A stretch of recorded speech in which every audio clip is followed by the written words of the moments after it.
বাংলাদেশের অগ্রগতি দেখলে লজ্জা লাগে বলে বিস্ফোরক এক মন্তব্য করেছেন পাকিস্তানের প্রধানমন্ত্রী শাহবাজ শরীফ। একটা সময় যে বাংলাদেশ ছিল পাকিস্তানি সামরিক শাসক গোষ্ঠীর নিয়ন্ত্রণে, কালের বিবর্তনে সে দেশটি নিয়ে যত আক্ষেপ আর লজ্জার গ্লানি বয়ে বেড়াতে হচ্ছে পরাজিত শক্তির উত্তরসূরিদের। হিন্দু মুসলমান দ্বিজাতি তত্ত্বের ভিত্তিতে 1947 সালের দেশভাগের পর দীর্ঘ 24 বছর পর্যন্ত তৎকালীন পূর্ব পাকিস্তানের উপর যে নিপীড়ন, নির্যাতন আর অর্থনৈতিক শোষণ চালিয়েছে পশ্চিম পাকিস্তানের সামরিক এবং রাজনৈতিক দোসররা, তা থেকে মুক্তি ছিনিয়ে এনেছে পূর্ব পাকিস্তানের বাঙালিরা। তবে দেশ স্বাধীন হলেও খুব সহজেই যে বাংলাদেশ ঘুরে দাঁড়াতে পেরেছে তাও নয়। দীর্ঘ 50 বছরের রাজনৈতিক নানা পথ পরিক্রমায় আজকের অবস্থানে এসে দাঁড়িয়েছে বাংলাদেশ, অথচ পশ্চিম পাকিস্তানের শাসক গোষ্ঠীর সে অভ্যাস এখনো রয়ে গেছে। কিন্তু বাংলাদেশের এমন রূপান্তর দেখে কেন লজ্জার কথা বলতে বাধ্য হচ্ছেন পাক প্রধানমন্ত্রী?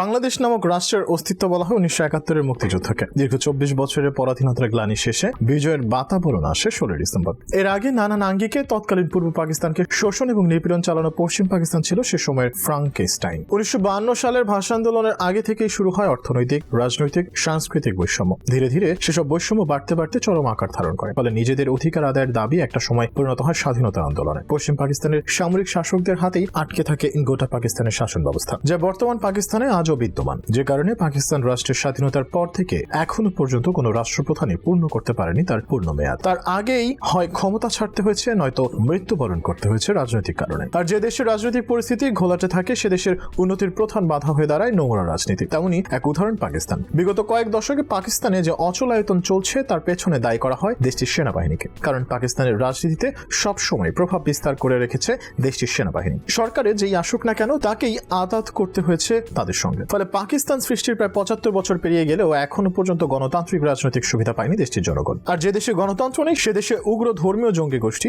সন্ত্রাসী বাহিনীর উত্থান সহ রাজনৈতিক অস্থিতিশীলতা তৈরি হবে, সেটাই স্বাভাবিক। পাশাপাশি রাজনৈতিক অস্থিরতার কারণে গড়ে ওঠেনি সঠিক বিনিয়োগ ব্যবস্থা, আসেনি বিদেশি বিনিয়োগও, যে কারণে নানাভাবে অর্থনীতির তলানিতেই অবস্থান পাকিস্তানে। এদিকে বিগত প্রায় 1.5 দশকে যে ব্যাপক পরিবর্তন এসেছে বাংলাদেশের অর্থনীতিতে তা দেখে হতবাক পাকিস্তান, যার আলোচনা প্রায় সময় দেখা যায় দেশটির টিভি চ্যানেলগুলোর টক শোগুলোতে। আর এবার খোদ বাংলাদেশ নিয়ে মন্তব্য করেন পাক প্রধানমন্ত্রী। বাংলাদেশের অর্থনৈতিক অগ্রগতির সঙ্গে নিজ দেশের তুলনা করতে গিয়ে আক্ষেপ করেছেন শাহবাজ শরীফ। বাংলাদেশকে পূর্ব পাকিস্তান সম্বোধন করে তিনি উল্লেখ করেন, একটা সময়ে যাদের পাকিস্তানের বোঝা মনে করা হতো সে দেশটি আজ শিল্পায়নে অভাবনীয় অগ্রগতি অর্জন করেছে। এখন বাংলাদেশের দিকে তাকালে আমাদের লজ্জা লাগে। গত 24 এপ্রিল পাকিস্তানের ব্যবসায়ী নেতাদের সঙ্গে একটি অধিবেশন চলার সময় বাংলাদেশের প্রসঙ্গ টানেন শাহবাজ শরীফ। তার দাবি, আমি যখন অনেক ছোট ছিলাম তখন আমাদের বলা হয়েছিল পূর্ব পাকিস্তান আমাদের কাঁধের বোঝা, অথচ সেই বোঝা আজ কোথায় পৌঁছে গেছে তা আপনারা সবাই জানেন। আমরা যখন তাদের দিকে তাকাই তখন লজ্জা বোধ করি। পাকিস্তানের বাণিজ্যিক রাজধানী করাচির সিন্ধু সিএম হাউসে ব্যবসায়ীদের সঙ্গে অর্থনৈতিক উন্নতির উপায় খুঁজতে বৈঠকে বসেছিলেন শাহবাজ। ব্যবসায়ী নেতারা এই সময় অর্থনৈতিক সমস্যা মোকাবিলায় প্রধানমন্ত্রী ইচ্ছা শক্তির প্রশংসা করলেও সাবেক প্রধানমন্ত্রী ইমরান খানকে গ্রেফতারের ফলে সৃষ্ট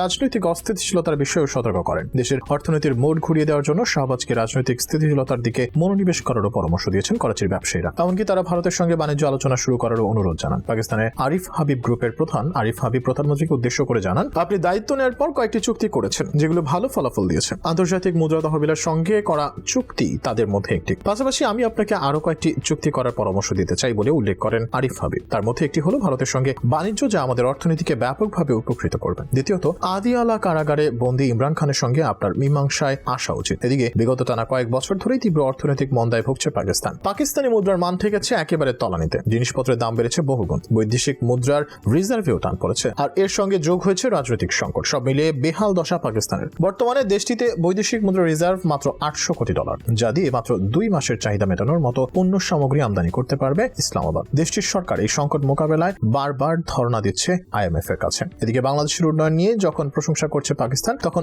সেসব অস্বীকার করে দেশের উন্নয়ন নিয়ে হীনমনোবৃত্তির পরিচয় দিচ্ছে বাংলাদেশের রাজনৈতিক দল বিএনপি। সম্প্রতি এমনই এক মন্তব্য করেছেন সেতুমন্ত্রী ওবায়দুল কাদের। বিএনপিকে উদ্দেশ্য করে কাদেরের দাবি, পাকিস্তানের প্রধানমন্ত্রীর বক্তব্য থেকে তাদের বাস্তবতা বোঝা উচিত। বিএনপি দিনের আলোতে রাতের অন্ধকার দেখে বলেই বাংলাদেশের উন্নয়ন দেখতে পায় না। পাকিস্তানের প্রধানমন্ত্রী শাহবাজ শরীফের বক্তব্য থেকে বিএনপি নেতাদের প্রকৃত সত্য শিক্ষা নেওয়ার আহ্বান জানিয়ে আওয়ামী লীগ সাধারণ সম্পাদক জানান, বাংলাদেশের যে উন্নতি ও উচ্চতা এটা দেখে পাকিস্তানের প্রধানমন্ত্রী শাহবাজ শরীফ লজ্জিত। তখন পূর্ব পাকিস্তানকে তাদের কাছে মনে হতো বোঝা। এখন সে বোঝাই অনেক উন্নয়নে এগিয়ে গেছে। সে উন্নয়ন দেখে তিনি লজ্জিত হন। বিএনপি যতটা অপপ্রচার করে তাদের পাকিস্তানের প্রধানমন্ত্রী বক্তব্য থেকে প্রকৃত সত্য শিক্ষা নেওয়ার অনেক কিছু আছে বলেও মনে করেন কাদের।